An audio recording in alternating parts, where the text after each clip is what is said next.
supaya ada kepastian referensi. Saya memang punya tradisi membaca kitab supaya ada kepastian referensi. Saya akan baca dua kitab, yaitu Ar-Risalah Al-Qusairiyah, kitab pegangan Mbah Maimun dalam berthariqah. Di situ diceritakan, saya baca aja ya supaya jelas untuk membantu teman-teman yang masih mungkin punya kitab ini. Dan di halaman 27262 di sini diceritakan percontohan hidup berdampingan ya dengan agama lain. Sami itu ba'dal ulama yaqul, ada seorang ulama bercerita, Istadofa majusyun Ibrahim al-Khalil. Ada orang majusi karena kelaparan. Dulu itu kan padang Sahara, dulu tidak ada warung, tidak ada hotel, tidak ada restoran. Jadi kalau orang kelaparan mau tidak mau itu harus bertamu ke orang lain supaya dikasih makan. Terus faqala, kata Nabi Ibrahim, bisyarti antus lima, dengan syarat Anda harus Islam. Kemudian orang majusi ini putus asa karena dia tidak mau Islam, terus pulang. Terus Allah Ta'ala memberi wahyu ke Nabi Ibrahim, fa'auhawahu ilaihi mundu khamsina sanatan nut'imuhu ala kufri. Kata Allah, orang itu sudah menjadi majusi 50 tahun dan selama ini tak kasih makan. Kamu dimintai makan sehari saja kok minta dengan syarat apa? Islam. Akhirnya Nabi Ibrahim mengejar orang majusi itu dan kemudian dikasih makan. Jadi cerita-cerita seperti ini juga ada dalam khazanah kita, sehingga membentuk perilaku para kiai Indonesia itu toleransinya luar biasa. Juga zaman kita kecil sampai sekarang sering banyak kiai cerita, dan itu memang nyata, betapa Nabi itu juga memaafkan kesalahan seorang daksur ya, dalam yang cerita yang terkenal itu. Ketika Nabi sendiri, ada orang bawa pedang terus tanya, ya Muhammad, sekarang siapa yang bisa menghalangi engkau dari saya? Orang ini bawa pedang. Karena Nabi seorang Nabi yang sangat dekat Allah, Nabi matur Allah gitu. Kemudian orang itu gemetar, pedangnya jatuh, terus dipegang Nabi, sekarang kamu yang bisa menghalangi siapa? Dia bilang la ahada, tak seorang pun. Singkat cerita, kemudian Nabi memaafkan orang itu. Jadi cerita-cerita itulah yang menjadikan kita bisa hidup berbangsa dan bernegara. Jadi memaafkan itu kata kunci dalam bersosialisasi, baik dengan keluarga, dengan tetangga, dengan semua warga Indonesia. Kedua, saya baca kitab Asy-Syifa. Asy-Syifa ini kitab tentang kelebihan-kelebihan Rasulullah SAW. Di antara pokok dari sifat dasar Nabi itu adalah pemaaf. Suatu saat Nabi ngalamin luka, dan luka itu disebabkan oleh musuh-musuhnya. Kemudian ada di antara yang memberi saran ke Nabi, lau da'au ta'alaihim, mbok jenengan maksudno mereka, karena mereka sudah melukai engkau, terus sudah biadab sama engkau. Tapi Nabi menjawab, ini di halaman 73 dalam kitab Hukukul Mustafa karangannya Qodiyat, judulnya itu Asy-Syifa. Ini lam upas la'anan, saya ini tidak ditugaskan Allah untuk menjadi tukang laknat, untuk menjadi orang yang sukanya menghabisi yang lain. Walakinni bu'istu da'iyan warahmatan, tapi saya diutus untuk berdakwah yang baik, warahmatan, dan menjadi rahmat. Terus Allahumma hdi qaumi fa innahum la ya'lamun, ya Allah beri hidayat kaum saya, karena perilakunya demikian itu disebabkan karena ketidaktahuan. Jadi ini pelajaran bagi kita bahwa perilaku sosial yang kurang baik dari tetangga itu jangan-jangan kita tidak cukup memberi mereka edukasi atau pengetahuan atau sosial. Jadi saya tidak akan banyak matur di sini karena memang waktu saya juga tidak banyak. Tapi saya mau matur dulu itu, saya cerita ke ibu-ibu ini, yang ibu dulu itu ulama itu hubungannya hanya dengan Allah, tidak pakai ilmu sosial. Ini penting. Ilmu sosial itu bisa jengkelkan. Misalnya kalau saya baik sama tetangga, tetangga saya tidak baik, itu bisa jengkel. Atau baik sama istri ternyata malah ngelama bisa jengkel, baik sama tamu ternyata malah tamunya kurang sopan atau mengganggu, itu bisa jengkel. Sehingga dulu Nabi itu kalau menyuruh kebaikan itu mangkana yu'minu billahi wal yaumil akhir falyukrim dhaifahu falyukrim jaruhu. Jadi kebaikan kepada orang lain itu atas namakan Allah. Sehingga kalau kita jengkel itu mudah memaafkan. Saya punya banyak cerita di Ihya juga di beberapa kitab. Itu ada seorang ulama dipanggil tetangganya, Pak Yai silahkan datang ke rumah saya. Si Kiai tadi datang. Setelah datang ke rumah pemuda itu, pemuda tadi dengan biadabnya bilang, Pak Yai saya tidak butuh kamu, silahkan pulang. Dan Kiainya tersenyum. Setelah itu setelah sampai rumah dipanggil lagi, Pak Yai datang lagi ke rumah saya. Kiainya datang sampai 3 kali. Dan Kiainya sama sekali tidak menunjukkan wajah kecewa. Senangnya bukan main. Terus pemuda tadi tanya, kenapa engkau tidak benci, kenapa engkau gak tersinggung? Kiainya tertawa-tawa. Nak, saya datang ke kamu itu bukan karena apa-apa. Memang Allah menyuruh saya ini memuliakan tangga. Sehingga ketika tetangga memanggil ya saya datang, itu perintahnya Allah. Jadi saya tidak ada urusannya dengan kamu. Nah itu pentingnya pertaruhan, apa-apa itu atas nama Allah, itu tidak mudah kecewa. Tapi kalau atas nama manusia itu kalau dia jengkelin kita akan balas jengkelin. Tapi kalau atas nama Allah itu legowo. Ini yang dibutuhkan dalam berbangsa dan bernegara. Jadi, misalnya hubungan kita dengan negara, kalau memberi itu ibadah dan keren, heroik. Tapi kalau mendapat itu, kalau kita tidak berhak itu ada hisabnya. Misalnya kita digaji karena pekerjaan tertentu, tapi bawaannya di kantor baca koran, guyon, terus main WA terus misalnya, itu antara gaji dan pekerjaan itu malah masalah. Tapi kalau kita memberi itu pasti dapat pahala. Bayangkan kalau negara ini hubungan masyarakat dengan negara itu memberi, kayak kita zaman belum merdeka, tentara-tentara itu dibantu orang-orang kampung, dulu itu hanya dengan ketela, dengan makanan-makanan kampung, tapi hubungannya itu memberi, barokahnya itu bisa merdeka. Tapi kalau hubungannya mendapat itu orang itu nggak akan puas. Begitu juga kiai dengan masyarakat, masyarakat dengan kiai itu kalau hubungannya memberi itu insya Allah akan semuanya baik-baik saja. Tapi kalau hubungannya ingin mendapat ini masalah. Jadi sebetulnya menata bangsa ini juga menata peradaban manapun itu dimulai dari mental memberi. Yunfikun itu memberi. Memaafkan juga sama. Kalau kita nurutin jengkel itu gampang jengkel, tapi mulailah dari mental memberi maaf.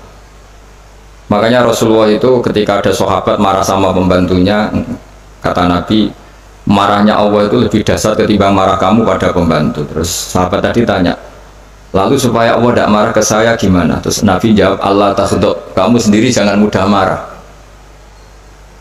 Jadi semua kekacauan sosial itu kan karena kita sadar punya hak, kemudian kalau terganggu kita marah. Gara-gara marah melahirkan pemecatan, melahirkan macam-macam, akhirnya melahirkan dendam macam-macam. Jadi dalam bulan Syawal ini kita harus berlatih memaafkan. Ya, jadi minal aidin wal faizin.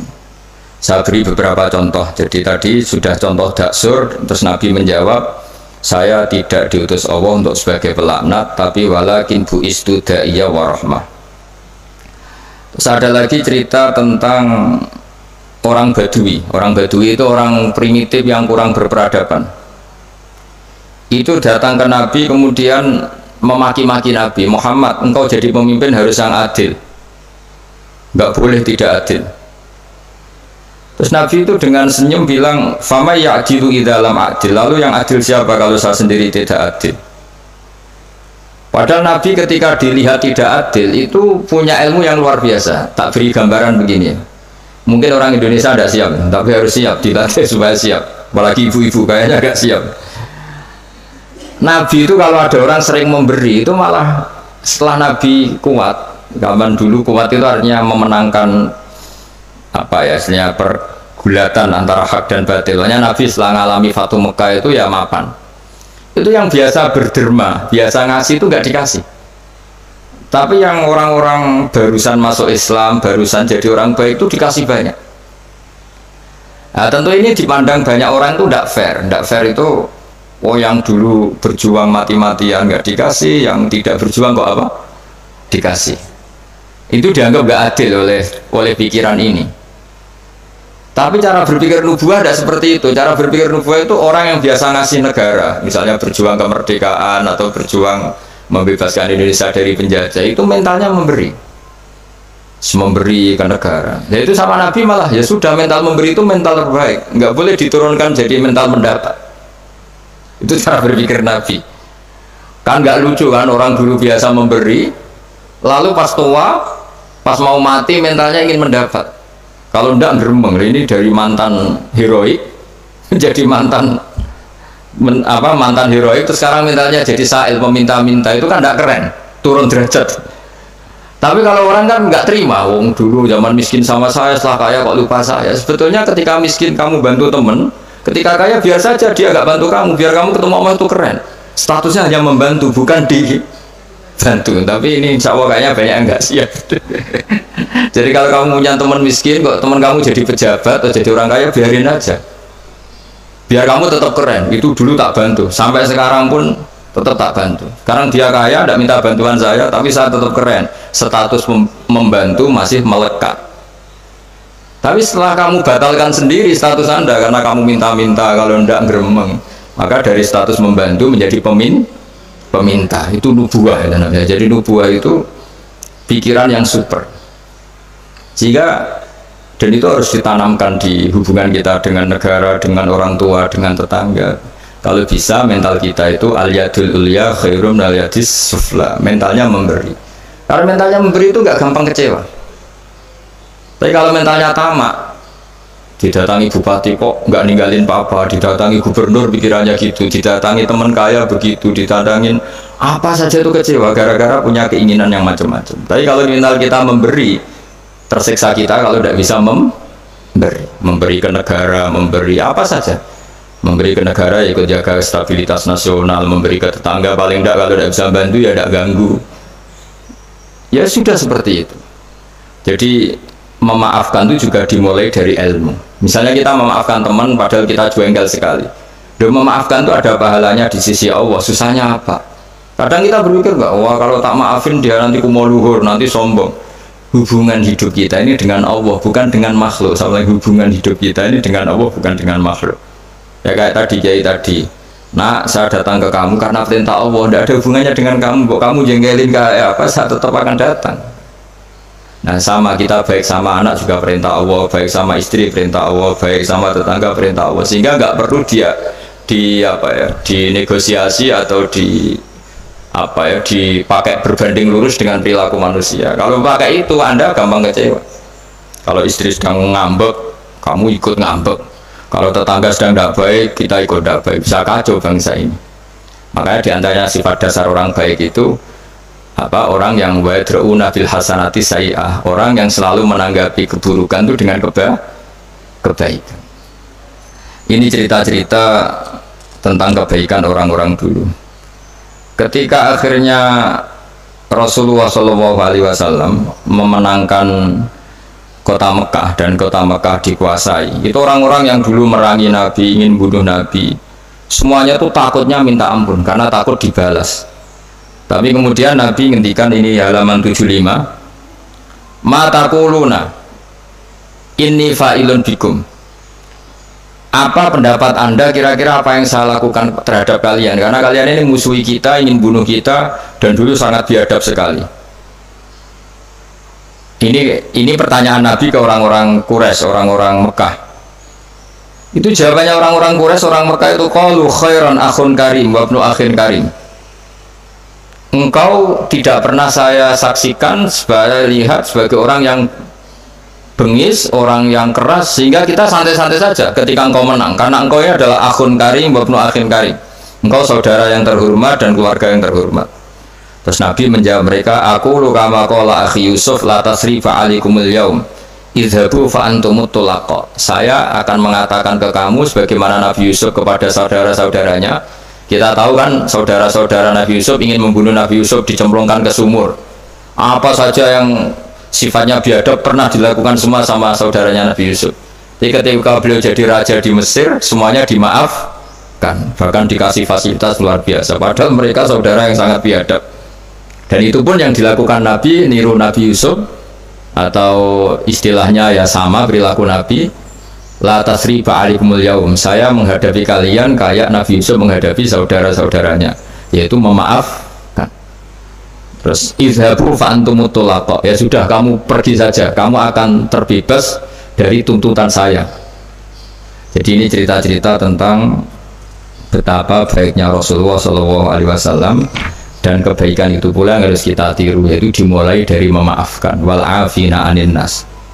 Nah sekarang masalahnya itu orang itu susah memaafkan. Itu sebabnya sederhana, karena hubungan ibadah kamu itu masih dengan makhluk. Kalau makhluk itu kali janggalin, ya janggalin betul.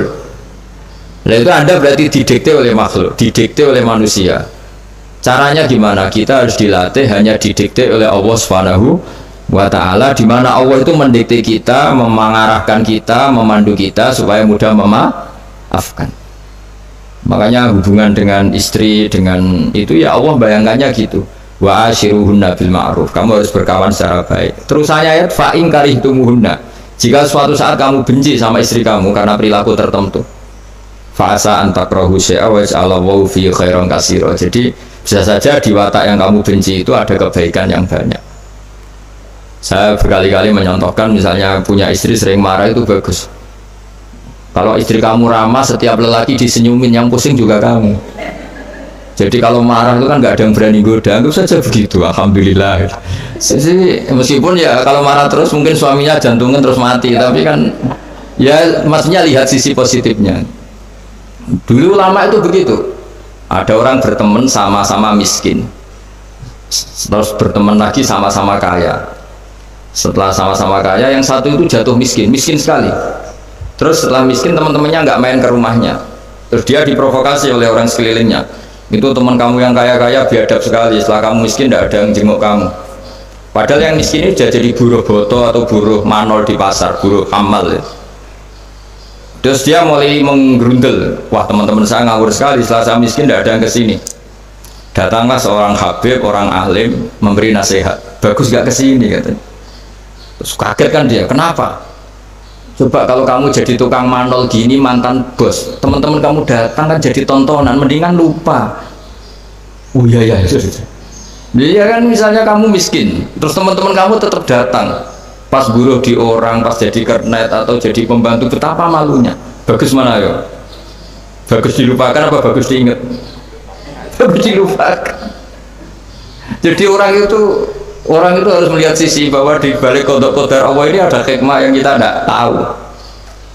Ya sama, misalnya ada perempuan cantik, dulu semua lelaki melihat, bareng saya itu kukulan, bagus dilihat apa bagus enggak coba? Bagus enggak kan? Yang orang kaya dulu naik muka mobil saja enggak mau, bawa handuk saja enggak mau, bawa tas saja enggak mau. Saat jatuh miskin jadi tukang manol di pasar, tukang angkut barang, terus teman-temannya tetap datang. Mendingan datang apa enggak?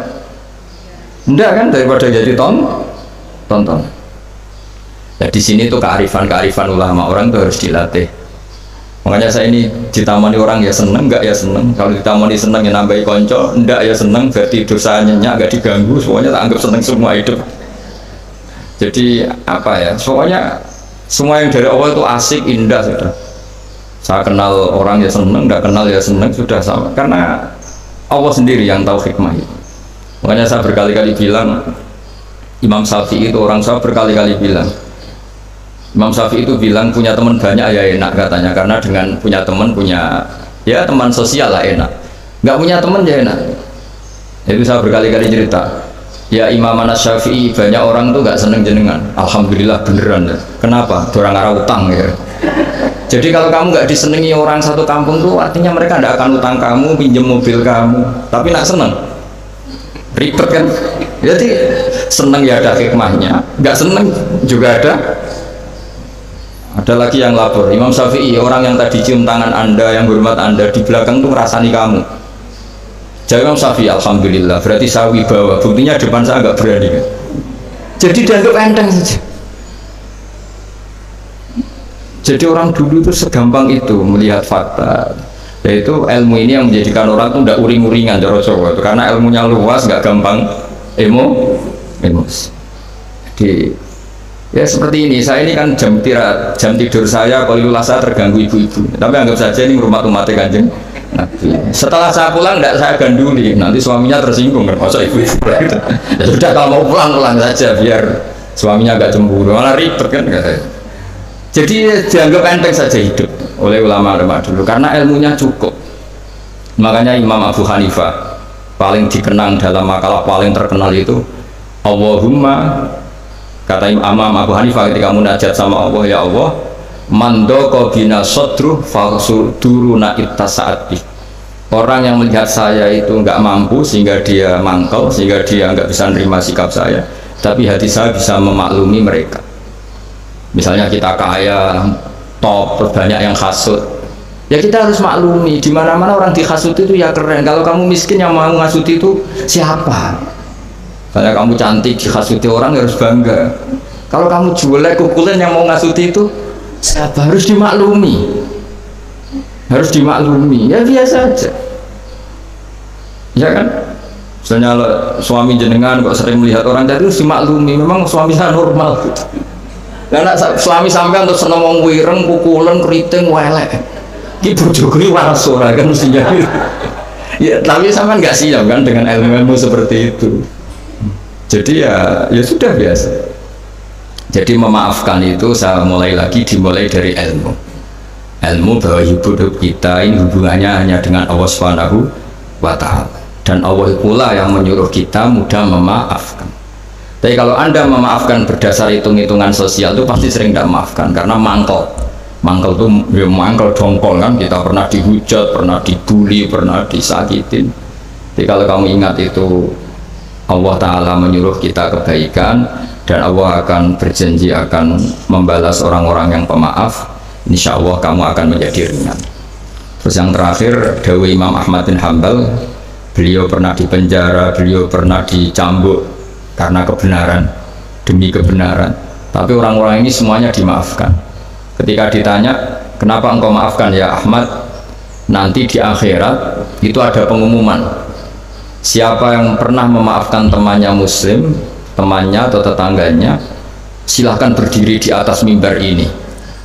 Kata Imam Ahmad di riwayat itu fala yaqumu illal afun, kemudian yang bisa berdiri hanya orang yang pernah punya reputasi memaafkan. Maka maafkan ini pahalanya besar sekali. Jadi Syawal ini dimulai dari mudah memaafkan, itu wal kaziminal ghaidha wal afina anin nas. Matur nuwun semuanya, dan saya tidak bisa matur banyak karena saya juga sibuk, karena ya ngajar sama belajar saya itu, supaya yang ganggu juga desanya tidak banyak-banyak. jadi ya sama-sama enak gitu loh. Kalau suami jenengan nunggu juga nunggunya nggak lama-lama, jadi entah masih ditunggu tanda ya tidak tahu saya, tapi kan khusnudan lah, masih banyak yang nunggu gitu, masih keluarga maksudnya banyak yang nunggu. Jadi saya mohon latihlah hidup secara ikhlas. Ikhlas itu apa-apa demi Allah Subhanahu wa Ta'ala. Makanya itu bedanya Islam dengan yang lain.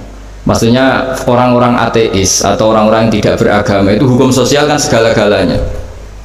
Bedanya yang beragama sama yang tidak beragama. Tapi kalau orang beragama itu pikirannya Allah, jadi tentang berbaik sama tetangga saja karena mangkana yu'minu billah wal yaumil akhir.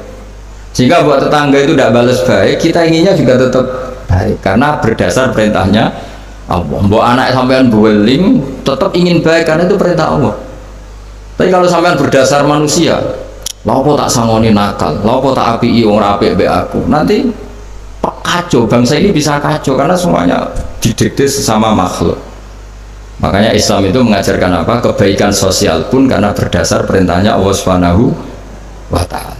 Ya, saya kira demikian. Wassalamualaikum warahmatullahi wabarakatuh. Bismillahirrahmanirrahim. Nahmaduka ya ghafur ya syakur wa salli wa sallim ala sayyidina maulana Muhammad sallallahu alaihi wasallam asma'in. Allahumma ya waj'alna mutawadina fika mutahabina fika ya Allah. Waj'alna mimma yansuru dinakal qawim. Allahumma ja'alna aminin mutmainin alladzina la khaufun 'alaihim wa la yahzanun. Warzuqna sidatal qawli wal fi'al. Warzuqna ri'ayatal hifz. Allahumma ya Allah ir'abam ya Allah ra'iyata Indonesia wa mahfadhum wa ra'ahum bi ainiratik Allahumma ya ilahana ya Allah urzuqna rizqan halalan wasi'an barakan intik warzuqna ya wa tuma'ninatal qalbi ya Allah ma'ana wa fina ya Allah barik lana ma'a jiranina wa ma'a duyufina wa ma'a alimina wa ma'alimina innaka ala kulli syai'in qadir wa annakal haqqus samad waj'alna huwani min salimin mu'afin min kulli bala'i dunya al-akhirah nas'aluka ya wa'alafa wal-afiyah lana wa li ahli Indonesia ya wa'amatan wa li a'immatil muslimina wa amatihim Rabbana atina fid dunya hasanah fil akhirati hasanah wa qina adzabannar sallallahu alaihi sayyidina Muhammad wa sahbihi wa barakatuh subhana rabbika rabbil izzati amma yasifun wa salamun alal mursalin alhamdulillahi rabbil alamin. Al-Fatihah.